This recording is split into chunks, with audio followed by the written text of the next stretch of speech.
Cracking a joke about your favorite politician is one thing. Torching him live on national TV is a whole different war zone. And that's exactly what Bill Maher just did. 4 years, Maher never hit his soft spot for Gavin Newsom. But now? Even he looks fed up with the governor's non-stop circus, and is not pretending anymore. On his latest show, Maher went for the throat, shredding Newsom's disastrous record in California. And trust me, the takedown wasn't just brutal, it was nuclear. Hit that subscribe button if you want more raw, unfiltered commentary this explosive. But he said, I don't think he could win. I don't think he could win. He's too progressive coming from this state and what he's done in this state to win in any southern state, any red state. I disagreed, but no, this is a progressive African-American owned station, and I'm sure they like you, but he doesn't think you can win. What do you say to that? It's one thing to toss a bit of shade at your favorite politician, but it's a whole different battlefield to roast him live on national television. And that's exactly what Bill Maher just unleashed. Maher has never been shy about swooning over Gavin Newsom, yet now even he appears exhausted by the governor's circus, and he's done pretending otherwise. On the latest episode of his show, the sharp-tongued host went straight for the jugular, ripping into Newsom's catastrophic leadership of California, and the takedown was savage beyond belief. Smash that subscribe button if you crave more fiery, no-filter commentary that burns this hot. Gavin Newsom is the governor of California, home to 12% of all Americans and 50% of all Mexicans.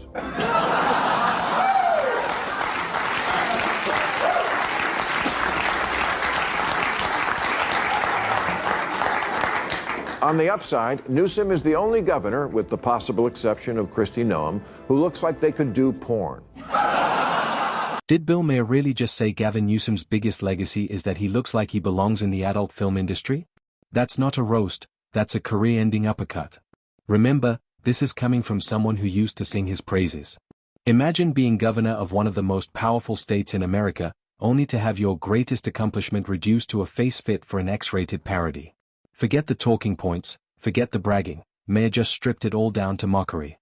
And that speaks louder than any campaign slogan. When your own cheerleaders start clowning you this hard, it's the final red flag that your political brand is crashing. I don't want to say I don't want to say he really wants to be the guy who steps in if the current nominee goes down, but he gets an alert on his phone every time Biden can't think of a word. The downside is that governor of California is kind of like being conservator for Britney Spears. They'll attack him on California's homeless problem, but there's a response to that. The homeless can live anywhere, but they California choose hasn't just California. opened its doors to homelessness, it's rolled out the golden carpet. And why wouldn't people flood in? The laws make it easy, convenient, and downright rewarding. What should be treated as a crisis has been twisted into a culture where homelessness isn't fought, it's practically celebrated. Let's get one thing straight, this isn't compassion, it's chaos. Under Gavin Newsom's watch, homelessness hasn't just gone up, it's exploded into a full-blown disaster. Sidewalks are now tent cities. Neighborhoods are open-air camps. And instead of fixing it, his weak policies keep pouring fuel on the fire, but it doesn't end there. His soft-on-crime agenda coddles criminals while victims are left behind. Break the law in California? You'll get a slap on the wrist. If that, the results speak for themselves: homelessness skyrocketing, crime climbing, quality of life sinking. That's not leadership, that's the legacy Gavin Newsom has stamped on California. Of course, the knock on Gavin has always been that he's slick. Yeah, you know what? I'm okay with that. I notice slick is something no one has been accusing Biden of lately. Do you want good at talking or don't you? Newsom is the best communicator in the party with a history of standing up to bullies, and his name lends itself to the best slogan since I Like Ike. I'm having Gavin. Finally, Bill Maher just said out loud what millions of Californians have been screaming for years. Gavin Newsom is nothing more than a slick salesman in a designer suit. Polished? Sure. Smooth? Absolutely. But underneath the charm, it's all smoke and mirrors. Newsom has perfected the art of dazzling crowds with flashy speeches while dodging the hard questions and burying his failures. Yes, he can work a room, but speeches don't solve exploding homelessness, rising crime, or a collapsing quality of life. Every crisis, he slips through with carefully rehearsed lines. But let's be real, does that count as leadership? Do Californians really deserve sound bites instead of solutions? And here's the kicker. If even Bill Maher, someone who once admired him, is now ripping off the mask, maybe it's time the rest of the country finally sees the truth, too. I was on KBLA yesterday, with my friend Tavis Smiley. I'm an investor and a supporter of that station. And he said, who do you want for running president? I mentioned, I think you'd be good at the job. Not this year, we know. No, I know.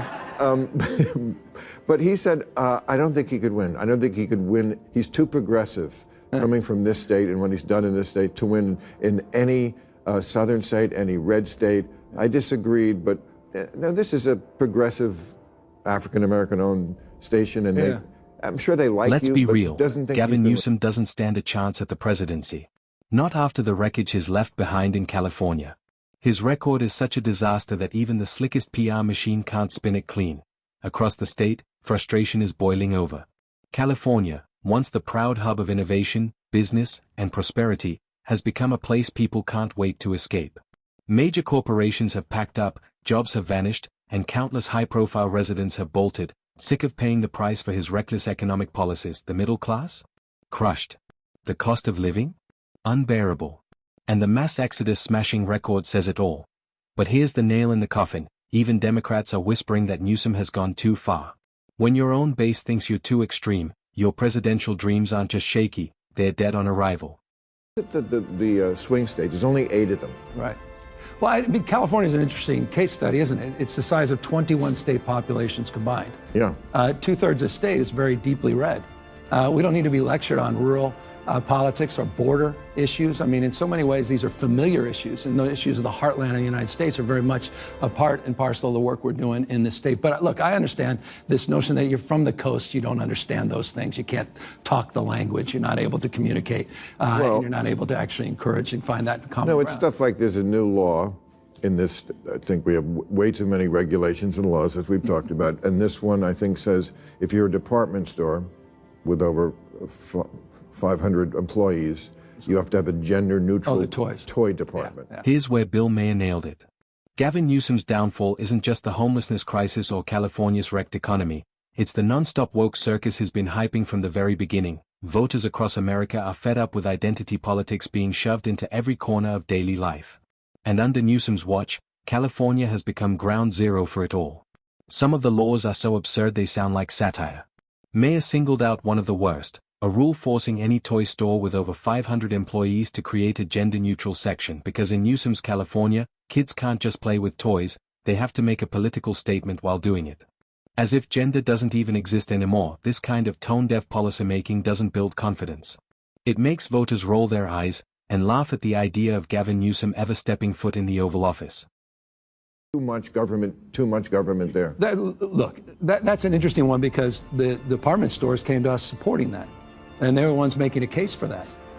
They were making a case they're already moving in that direction. Wanted you to make a law about them? Well, but they supported the legislation. It wasn't legislation that was enacted, that was initiated from my office, but it was legislation that came up with interesting support from the industry itself. But I understand how that's exploited, and good people can disagree.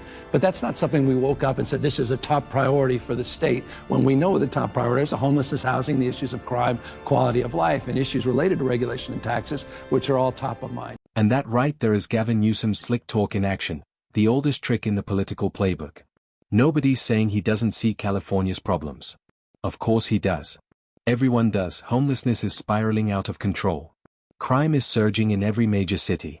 Taxes are suffocating. Businesses are fleeing by the thousands.